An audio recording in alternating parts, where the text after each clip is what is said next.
Hey, what's up, my little tattletales, and what's up, Sussex Squad? Y'all sit down, we gotta talk. The British media is going crazy that Meghan and Harry are dominating. Do you know their new narrative? They are trying to bring a little bit of Charles and Diana dysfunction. They're trying to make Harry jealous of his own wife. They're trying to literally bring back Charles and Diana era 2.0. But now you're saying about Harry and his wife, who definitely, listen, let's get into this also. William is so mad that Harry has been doing so much with Invictus Games. He wants us to know that he has a $50 million Earth Prize. Maybe you'll take 10,000 of it and actually fly the people in next time. Y'all, we're going to get into William's temper tantrum. Also, didn't you know they're hiring a new CEO? Listen, nobody cares. Kate isn't still cosplaying Meghan. I will say Meghan on one thing. I don't know if I mentioned this as last thing, but let's talk for a minute, right? Kudos to Meghan, right? Kudos to Meghan for finally figuring out how to mess with Kate.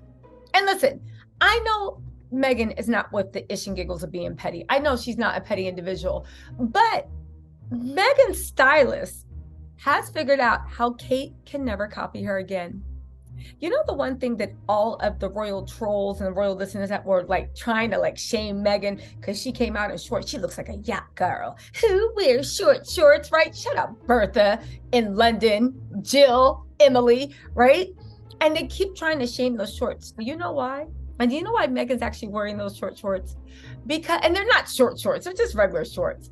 It's because Kate, being a princess, can never wear shorts that short ever. It's like when Meghan came out with that strapless gold dress. Remember that number before that night happened with the paparazzi chase? Kate can't wear that. So even though Kate is doing her best to copy Meghan, Meghan's just starting to wear stuff that Kate can't wear, either because she has no style or either because of royal protocols. Y'all, I'm gonna see how Kate works in a pair of not short. Why do I keep calling it short? Works in a pair of shorts into a royal protocol. On top of that, right?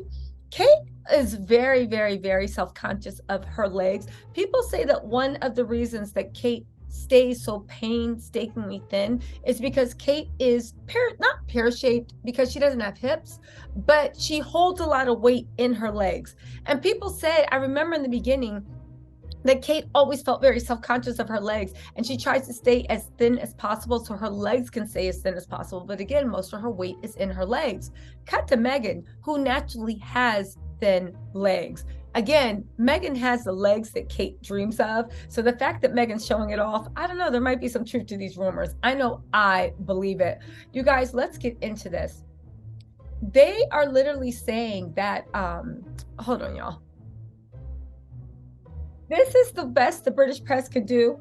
Again, I think it's really great that nobody in Germany is paying them any mind, but you know we are because, baby, Meghan and Harry aren't petty, but I am. Welcome to Tisa's Petty Corner. Hit that like button. Hit like for petty, dislike for not petty, okay? Anyway, listen to this drama they're trying to start, which it will never work because they're so stupid. If this was William or even Charles, it might work, but Harry is proud of the woman he married. He married Meghan because you see him beaming with pride, looking at her. When she walks into a room and lights up the room, he's literally looking like, yep, that's my baby. That's why I married her. There she goes, right? He is so proud of the woman she is. He didn't want to marry little church mice that like sits behind him, right? Not wrong being church mice, but that's not what Harry married. They said the Duchess of Sussex reunited with the Duke, right? For a glitzy hotel party for the competition on Tuesday in Dusseldorf, Germany. That's right. That's what you do. You see how even when William and Kate do stuff, they come, hello, yes, act like they're drinking a beer. Yes, yes, yes. My wife was talking about the poorest too. And then they go away. Yes, that's what you do when you actually have something. You sit there, you laugh, you joke, you have an after party. The fact that William had an Earthshot Prize and didn't even know to have an after party, but how could he? Because none of the recipients were there. They said, but the prince, who founded the games in 2014, was left taking a backseat as Meghan spoke of her parenting duties and praised competitors in an off-the-cuff speech made in front of hundreds of military veterans. First of all, Meghan knew she would be giving a speech. First of all, she might not have planned it, But Meghan is smart enough that she can string two words. If that was Kate, it just would have been like, and what am I saying? If that was William, it would have been like, mumba, wumba, wumba. It's Harold's fault, right? But also, let's be real. Everybody wanted to hear Meghan speak. They're so mad because the the German people are like, no, we're glad she's here. We're going crazy over her fashions. They said Meghan's impromptu address left Harry looking like a spare part. You're trying to create division and jealousy between Meghan and Harry, saying that she's taking all of his shine. And whenever Meghan's around, Harry fades to the back. What does this remind you of? What does this remind you of? That BS that they did between Charles and Diana? But Charles was so petty that it really made a difference. It's like they haven't figured out. Harry likes the fact that he sees his mother in Meghan. Harry likes the fact that she lights up a room. Harry likes the fact that she truly is his better half. That's why he married her, dummies. Everything that you guys said that Harry wasn't, he looks at Meghan and he's like, but you have double. You have double what I wish I had had. The confidence, the charisma, the everything. But the fact that they're trying to create division, baby, listen. They said, looking like a spare part. Oh, now they're trying to get Harry where it works. Rebecca English is horrible. Who claimed that the move wouldn't have happened if they were still members of the royal family. So now you're trying to say that one, Meghan came, two, without Harry's express blessing or what, took the spotlight. And three, if you were part of the royal family, that would have never happened because your wife would have been down bad by Kate, or is it because you would have made Harry divorce? Like, I'm confused. This is all you have to make Harry regret going to the royal family, that you could have had a wife that stands in the corner and mumbles while she plays with her buttons? Okay. Anyway, right? The buttons on her coat. Anyway, Rebecca said, I do see the rationale behind Meghan accompanying him. Remember when Rebecca English was so jealous over all the hair Meghan has on her head? Because Rebecca, anyway, let's get into it. She said, I do see the rationale behind Meghan accompanying him. You often see William accompanying Kate on things that she's leading on and vice versa. I did find it a little strange that Meghan gave a speech at one of these events. You found it strange, Rebecca. As strange as that stringy hair you always have. Harry didn't find it strange. Harry couldn't wait for Meghan to be there, and Harry wanted Meghan to say a few words. The fact that Meghan and Harry told them, we are like salt and pepper, you will pass us together. The fact that they are a team that works together. And the fact through all this, let me just say, and this is what sickens me about it. The royals and the media, the more they talk, the more the royal tell on themselves. Because at the end of the day, Harry wants to help those veterans. He wants his legacy to be Invictus, not Prince Harry Invictus, even though, of course, that's great that you're recognized for something that you build. Everybody wants that. But at the end of the day, Harry wants Invictus to live on long after he's gone. He wants people to care about the injured man. He wants a spotlight to be shined, for them to be recognized for what they are, brave warriors that are left out oftentimes. So he looks at Meghan being able to bring her star power, her magic, her stardust, and combine with them, and they both shine their light. He looks at it as a plus. The fact that you would think that Harry would be so petty, sitting there like, this is my game, like William and Kate. But this just shows that the royals actually don't care about any of the causes. It's all a vanity game. This is my Invictus. You sit quietly. They spend more money, time, and effort trying to get the other royals to sit down so they can shine than actually shining a spotlight. Even if you go to William and Kate's events, they hardly ever shine the spotlight on the people they're actually there to greet. It's just them looking like Mother Teresa and then leaving. You guys, let's get into this again. Maybe it's British culture. I don't understand it, but I don't think the British people, the Rhoda, when they're insulting Harry and Meghan, because no one's perfect, they don't even understand how the rest of the world thinks. Anyway, right? Anyway, to continue, let me just start over. She said, I did find it a little strange that Meghan gave a speech at one of those events. I know it was a bit off the cuff, but you certainly wouldn't see that in the royal family. If it was someone's baby, the partner would always let the other take the lead and shine. Harry did seem a little bit like a spare part on that stage there. Meanwhile, the Daily Mail's diary editor Richard Eden said Meghan was keen to show her support to Harry as his cheerleader, really.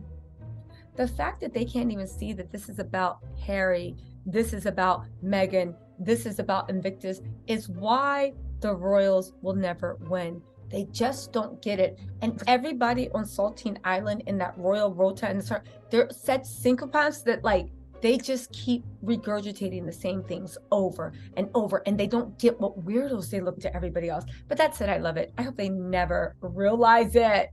Y'all, listen. Anyway, William is mad that Harry got to meet with NATO. I guess they thought when they pushed them out of the royal fold that all the dignitaries would turn their back on them. But at the same time, you can't, because Invictus is not the Earthshot Prize, darling. Invictus actually deals with military from every single country. So as your Minister of Defense and also NATO, right? Why wouldn't you be involved in something? The fact that they expected NATO to get involved in a petty family argument, the fact that you expected them to pick the royal family side over their veterans when a worldwide spotlight is on this, you know what's really making them mad? Invictus is, mark my words, set to become just as big as the Olympics. It really honestly is. Again, they're setting it up. They have, of course, the teams, the sports, but they're going to have celebrities and athletes that emerge from that. And again, and this is why they're so mad. They see the power of Invictus. They see how big, right, Invictus can go, what Invictus can do, and how far it's going. And meanwhile, the Earthshot Prize is DOA, dead on arrival. And it is just so sad. You guys, let me just go on this route. They said it's not all fun and fall, telegraphing that they'll intend to remain politically active. Harry and Meghan staged a meeting and a photo call on the fringes of the games with NATO Joint Force Commander General Luigi Megalita and other NATO chiefs and their families. According to some, this was an attempt to blunt the impact of William's planned meeting in the UN next week of his high-profile New York trip. The fact that the only way that William can make a splash or get attention is if everybody else stays quiet. Baby, this is, oh my God. This is just like, listen, the King Charles is loving it though. You know what? Let me just tell you something. Just before Harry and Meghan on Thursday's big NATO photo call came out, William and Kate cooked food around a campfire at a forest school focused on teaching kids about conservation. Lovely pictures. And if you were a picture editor, which royal would you put on the front page? William and Kate toasting marshmallows with some cute kids, or Harry and Meghan with a stuffed shirt military general? You know, the fact that, you know, I'll just leave that there. What would you rather see pictures of? William and Kate toasting marshmallows? Or Harry and Meghan meeting with NATO? What am I saying? They would put Harry and Meghan wiping their noses, Harry and Meghan asking, love, would you like a piece of gum? They will put a picture of Harry and Meghan over William and Kate saving the world. So what are you talking about? Harry and Meghan are like, girl, I guess, right? However, William said that he's above the petty moves, such as putting out a video to deliberately scotch his brother's big moment. You're above the petty moves because you tried and it didn't work. They said it was just an accident of timing that the Rugby World Cup, in support of which the video podcast was recorded, began on the same day as the Invictus Games. The reality is, William can click his fingers and organize a fireside chat at Windsor Castle to bring impact to his causes. But is anybody going to listen? Is anybody going to care?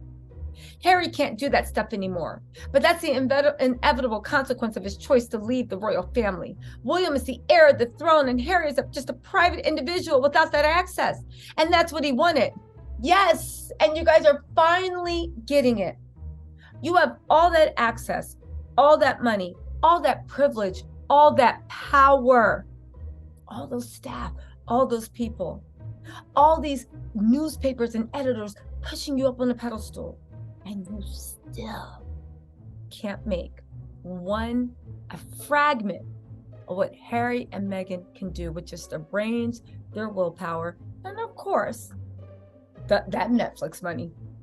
You had all of that, and you still can't even make a ripple in the puddle of whatever you're doing with your life.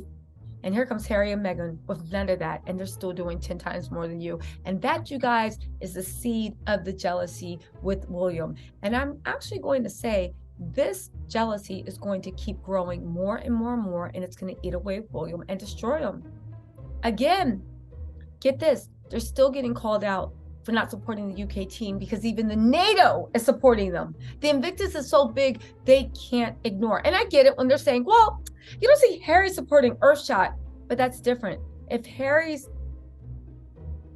things coincided with William is a statesman. You're there to support your people and the public, right? That's what you told us. You're there to support the people and the public. So anything that the people and the public are involved in, why wouldn't you support? Anyway, y'all, we're gonna have to pick this up tomorrow, but a friend of William said it'd be a huge distraction if William were to start sending messages of support to Invictus. Would it? Of course he supports wounded veterans, but I don't think anyone seriously thinks it would be a good idea for him to start sending telegrams to the competitors. It wouldn't? He wouldn't want to distract attention and is incredibly proud of Harry's work with Invictus.